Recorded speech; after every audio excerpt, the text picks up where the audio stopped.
No?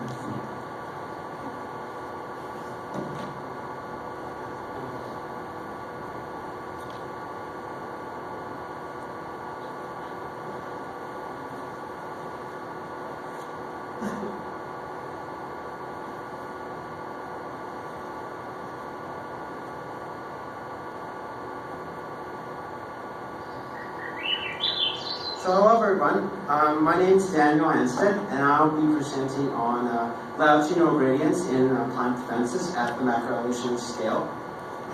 I'm currently a PhD student at the University of Toronto. Alright, so first I'd like you to think about plants and insects. These are certainly very diverse groups of organisms, and the interaction between them, mainly one of the main interactions, herbivory, is responsible for quite a lot of the energy flow in terrestrial systems, and also may be leading to some diversification, and is generally of broad interest.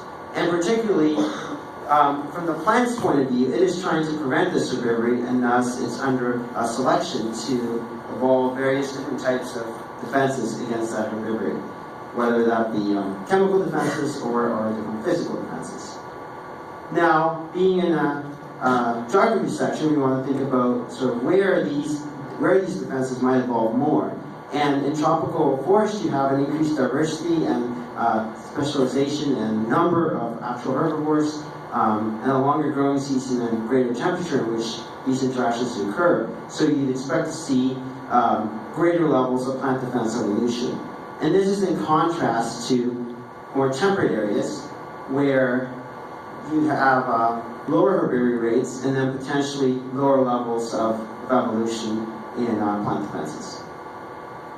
And so considering this graphically, we have here first temperature, species interactions also being greater at lower latitudes, and as a result then herbivory being one of those interactions predicted to be greater at lower latitudes, and you get the evolution of greater defense at lower latitudes. And this has come to be referred to as the latitudinal herbivory defense hypothesis. And so in 2011, there's a study that did a meta-analysis of worldwide trends in these patterns, and found surprisingly weak evidence for a latitudinal gradient in chemical defenses. And specifically, only 16% of studies showed actual greater defenses in the tropics. And so then the question is it time to reject this hypothesis, or do we simply need to refine it and explain when it will occur, when it will not occur, and perhaps try to get at the mechanisms behind that? And some ways of doing that are thinking sort of under what cases would you expect the latitudinal patterns to occur. And one way of considering it is considering micro versus macroevolutionary patterns in the fence, and simply comparing different populations could be quite different from comparing different species, two very different time scales, and perhaps you might get different patterns. So in a certain clade, an example here, I have 4 hypothetical species, and here we have increasing latitudes. So lower latitudes, tropics are over here, and each line here represents the species range of a hypothetical species, and also its plant defense value. And so you can imagine if we had good evidence in a particular clade for the hypothesis, for the latitudinal herbivory defense hypothesis, we would see greater defenses both within and between species, which is what A is showing here. Alternatively, there might be different processes occurring at different scales, and we might see a pattern similar to figure B, where the pattern only occurs within populations, but then not really between species. Or alternatively, we might see something more like C or D, where we have sort of a clear pattern between species, but then not really no pattern, or not the expected pattern within species. Another thing we must consider is that latitude perhaps isn't always the best proxy for temperature, really. And if we actually just plot temperature or other such temperature, or other different types of environmental gradients, we might get a more informative picture rather than just looking at latitude. And so I have two questions to ask that stem from these previous slides. The first one is just asking, are there latitudinal gradients in plant defense at the macroevolutionary scale? And are defenses better predicted by latitude, or are they better predicted by temperature and precipitation variables? So I'm using the model, the model of experimental system on Gracie, which is sort of a pretty good model to use for herbivorous studies because of how well the herbivore community has been characterized, at least some species, as well as the sort of diversity and number of chemical compounds that exist in these plants and how well they've been characterized. And sort of work has been done within individual sites, but then also sort of previous work I've done is looking at the latitudinal gradient within a single species, common eating pheromones.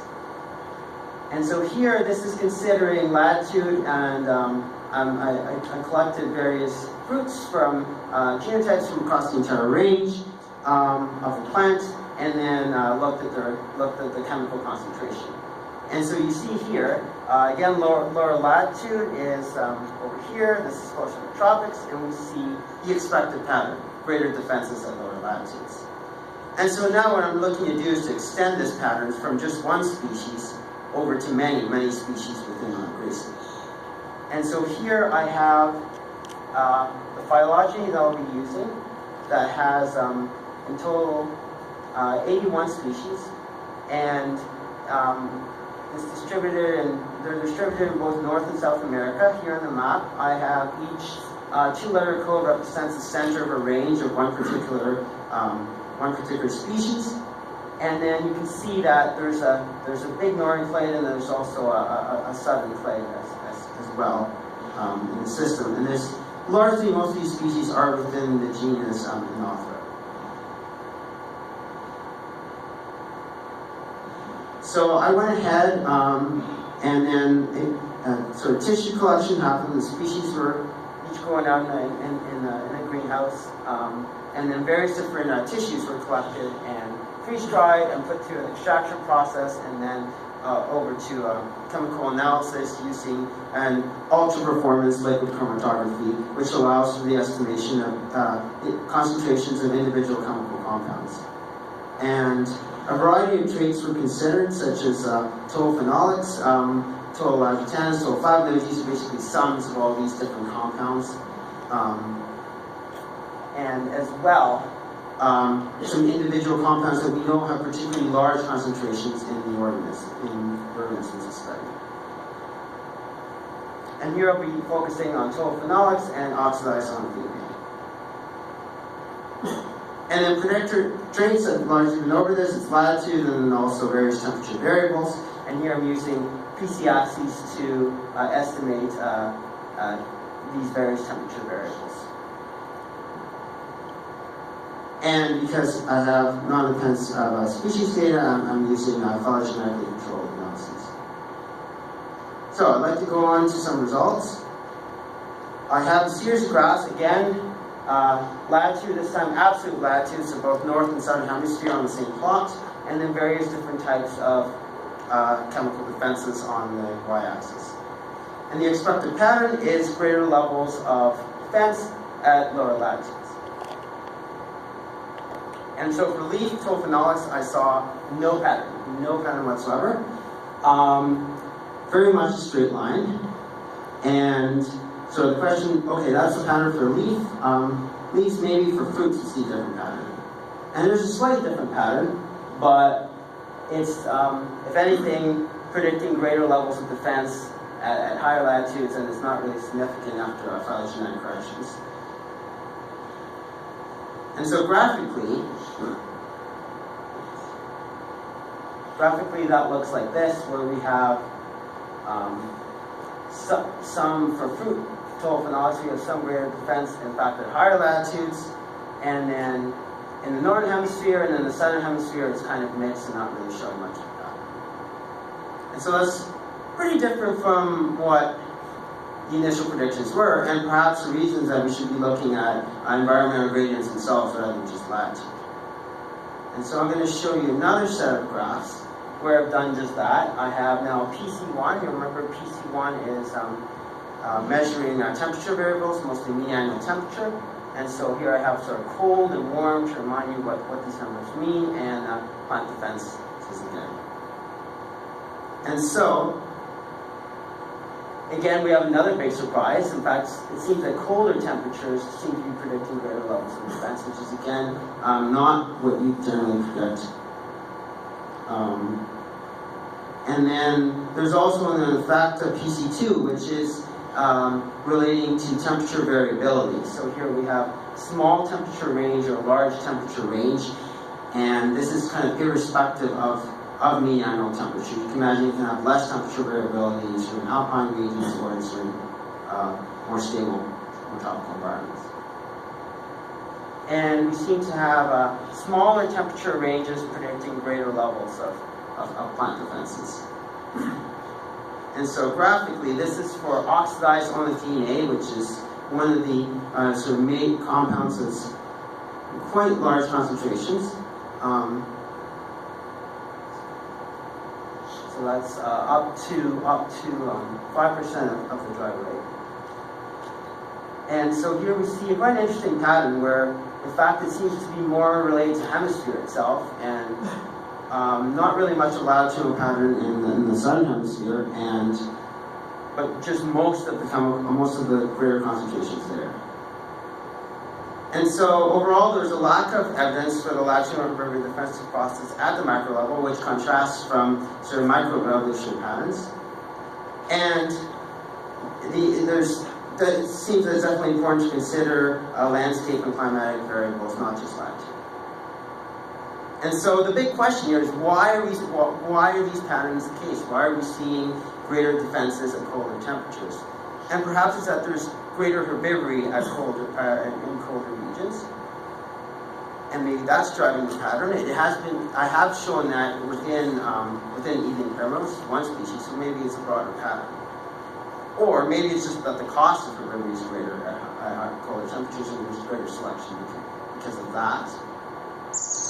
Or it might also be because certain egoic factors are selected rather than herbivory. And so overall, going from the pattern of sort of universe of possibilities for what I can see at the macroevolutionary level, I am seeing something relating to B, and particularly I only have data for one species, and then I have this sort of flat line for latitude.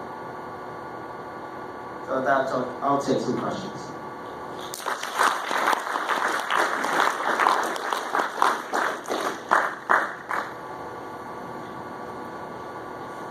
Yeah. What is the herbivores, and what is, do you know anything about their distribution? Like, if you can get some exceptions of a place that has more herbivores or herbivory in them. There's some secret slides here.